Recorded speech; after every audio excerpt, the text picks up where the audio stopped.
If you're a mobile car detailer, meaning you actually go to the customer's location to service their vehicle, 10 minutes before you get to location, what are you doing? And after you complete the detail, what are the first 10 minutes you do once you're actually leaving? In this video, I want to talk about how you can optimize the first 10 minutes before you get there and the 10 minutes after you complete the detail to be more efficient in your detail. Before we get started, go ahead and like this video, subscribe to the YouTube channel, and check out the link description for more information. So if you're like most detailers out there that are going to customer's location, you probably have your Google Maps open, directing yourself to the customer's house while listening to music or maybe catching up on some sport radio stations. But what you should be doing, and what I found very helpful is, and maybe not the first 10 minutes or the 10 minutes before you get to the customer location, but a few 4 minutes before you actually get there, start developing a game plan in your head of what's gonna happen. Now, this doesn't mean that you know the car's condition before you get there, or that you've seen it, or that you've really talked to the customer and know what they want.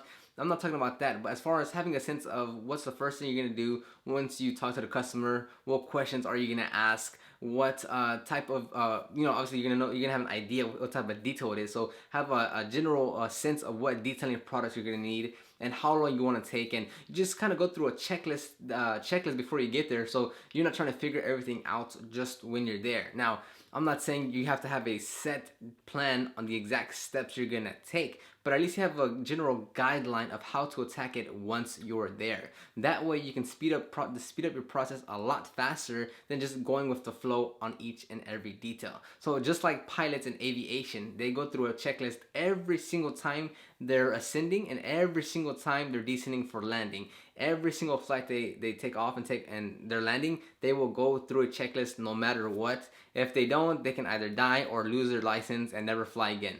So that's kind of the same concept I apply here to detailing, and this can also apply for those that have a shop. But the 5 minutes before you get there, just go through a checklist and say, okay, what am I gonna do? What's the type of car? What am I gonna expect? Have I done this type of car before? What did the customer say?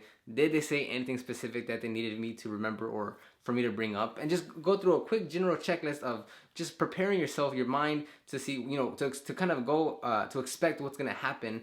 And that way you have a better general sense of once you're actually there and it's actually happening, you can kind of adapt to situations quicker than if you were just, thinking about nothing and you get there and you're just kind of looking around trying to develop a plan. Again, it's just to make the entire detail process a lot more efficient and you can get done quicker and obviously make more money. Now, on the other side is when you're done with the detail, instead of just packing it up and heading out, just for 5 minutes, think about what could I have done to speed up the process, to make the customer happier, to get better results, or something that you can improve on. Now, this doesn't mean you have to log it in a journal and an extensive 500 word document, but just a few bullet points on I could have set up my detail van or detail rig to be more efficient, where I would have grabbed XYZ instead of having to move stuff around. Or maybe it could have been, I should have parked in front of the car instead of next to the car. Maybe it should have been, I should have told the customer to move the car out, whatever it may be. But just 5 minutes before you head off, just go mentally through the detail again and say, hey,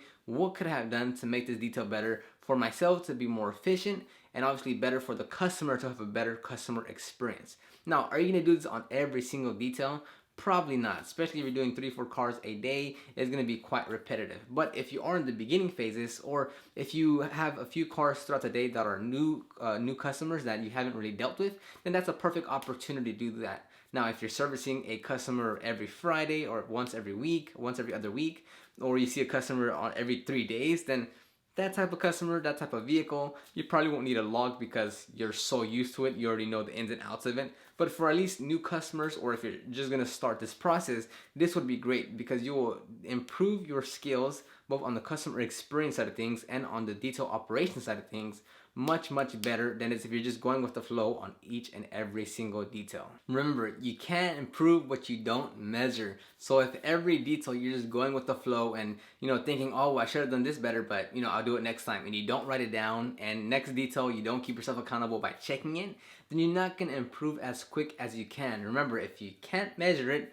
you can't improve on it. So you must keep track and you must hold yourself accountable to these type of things. And I'm telling you, running through a checklist before and after the detail to improve your skills just for 5 minutes, either writing it down on your notes or writing it down on a piece of paper, will greatly help you improve as a detailer to make more money and to make your customer happier, because you'll start to see patterns on what you need to do before it happens to either decrease any confusion or miscommunication on what the detail was to be done, or the expectation that the customer wants, or whatever it may be. But it will help you as long as you track yourself on a daily basis with the cars that you're servicing. Now, if you just have one car, or one car a week, or one car every other week, then you should also be doing it too, because over time it's going to help you. And it's not like you're gonna not do more cars as you progress, so you might as well track yourself to just be improving. It really comes down to that. Do you want to get better at every detail? Yes. Then track what you're doing to improve on each and every single detail. But this is most important, I would assume, for those that are just starting off, when you're still nervous when you're going to interact with your first few customers. You're not completely comfortable by going to their driveway and going to their garage. So this is especially important to you guys, because now you can say, okay, I'm gonna get there, I'm gonna get out my car, I'm gonna shake his hand or her hand, I'm gonna ask about XYZ, I'm gonna get their keys, and just go through a mental checklist through your head of what's gonna happen. Because you might be nervous, scared, anxious, you might be not so confident in your skills to go out there and talk with someone that you don't really know, and be at their house and be on their driveway or be on whatever site location you're at. So going through a mental checklist, 5 minutes before you get there, to kind of soothe your brain, soothe your mind, and kind of calm your emotions down, to really prepare yourself to do this engagement and interaction with the customer and their car, and they're gonna hand you over cash or pay card, and you can get paid. So it could be a real exciting moment, but still very nerve-wracking. And if you're not used to that type of interaction, so this is definitely great for those that are just starting off, just to remember, just to remember yourself that, okay, I have to get my wheel bucket, I have to clean the wheels, don't skip out on the fenders, don't just it's great, a checklist, just to make sure you're gonna go through everything and have a good experience for the customer and for yourself. So hope you enjoyed this video. Go ahead and leave a comment down below on your thoughts about this, if you've ever done anything or heard anything like this. So leave that comment down below. Check the link description down below as well if you want to find more information. And then like this video, subscribe to the YouTube channel, and I'll see you on the next one.